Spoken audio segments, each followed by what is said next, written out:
When you hear the word mafia, you probably picture secret meetings in smoky backrooms, a strict code of silence, and crime families controlling city neighborhoods. But what if I told you that 2000 years ago, the streets of ancient Rome were ruled by organized gangs and corrupt power brokers who would make a modern crime boss feel right at home?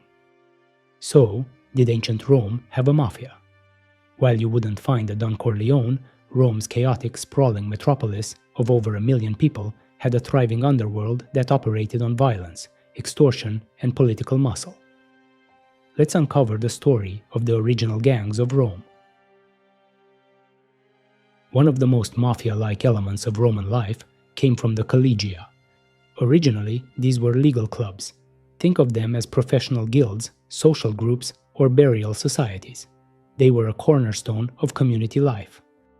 But by the chaotic late Republic, ambitious politicians transformed some collegia into violent street gangs. These weren't petty thieves, they were organized, armed forces used to intimidate rivals, rig elections, and seize control of the city. The most infamous gang leader was the politician Publius Clodius Pulcher. He used his gangs to terrorize the Senate and control the streets. His arch-nemesis, the great orator Cicero, described the situation in a speech, writing, "He had in his gang all the runaway slaves, all the bandits. He had gathered together all the convicts, the exiles, and the criminals. The whole state was a prey to the violence of these armed gangs. Temples, shrines, and the forum itself were stained with blood." Cicero wasn't just being dramatic. Clodius's gangs burned down the Senate house, attacked his political opponents in broad daylight, and held the city hostage to his political ambitions. This was crime fused with politics, a form of organized violence driven by ambition and power. For ordinary Romans, the danger was very real. If you were a shopkeeper or a tavern owner, you might receive a visit from a local gang leader. They'd offer protection in exchange for a regular payment. Failure to pay could mean your shop being smashed to pieces, or worse. Juvenal alluded to the intimidation of the vulnerable. The poor man's sleep is broken by fear of thieves in the bully's club. Juvenal also painted a grim picture of life in the city. He warned that simply walking the streets at night was a foolish risk. You will be thought a fool, an improvident sluggard, if you go out to dinner without having made your will. This was not a random street crime, it was a system. Rome's black market was enormous, with criminal networks controlling everything from stolen goods and smuggling to illegal gambling dens. Organized crime in the Roman world wasn't limited to street gangs. Sometimes the most dangerous criminals were the ones in charge.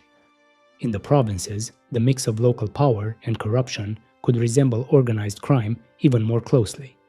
Cicero's speeches against the governor Gaius Verres describe a man who ruled Sicily like his personal empire, seizing grain, extorting cities, and silencing opposition through intimidation and force. One of the most famous lines from Cicero about Verres comes from the Actio Secunda, where Cicero highlights Verres's greed and lawlessness. "Nothing is so fortified that it cannot be stormed by money." This was Cicero's way of saying that Verres believed every defense, whether legal or physical, could be overcome with bribery.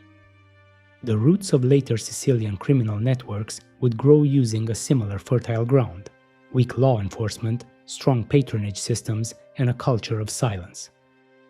Even emperors played the game.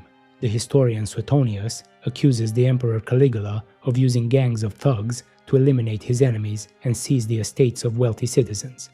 And let's not forget the Praetorian Guard, the emperor's elite bodyguards, who, at their most corrupt, acted like the ultimate criminal syndicate, even assassinating an emperor and auctioning off the throne to the highest bidder in 193 AD.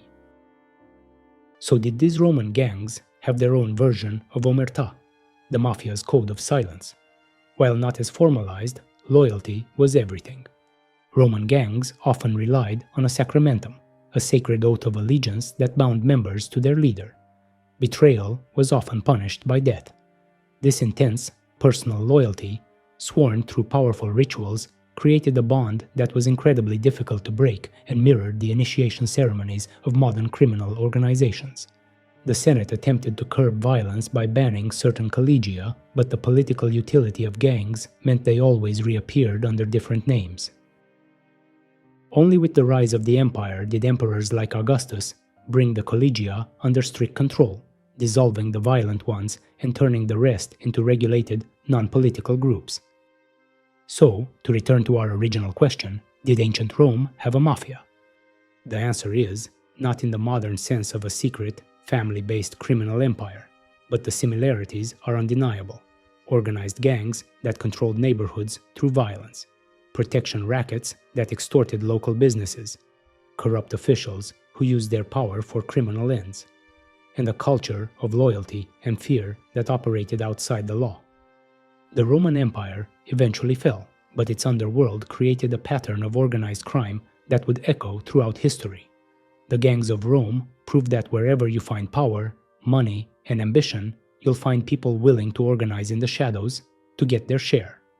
In the end, history leaves us with enough evidence to draw our own conclusions about whether Rome's underworld deserves the title of an ancient mafia.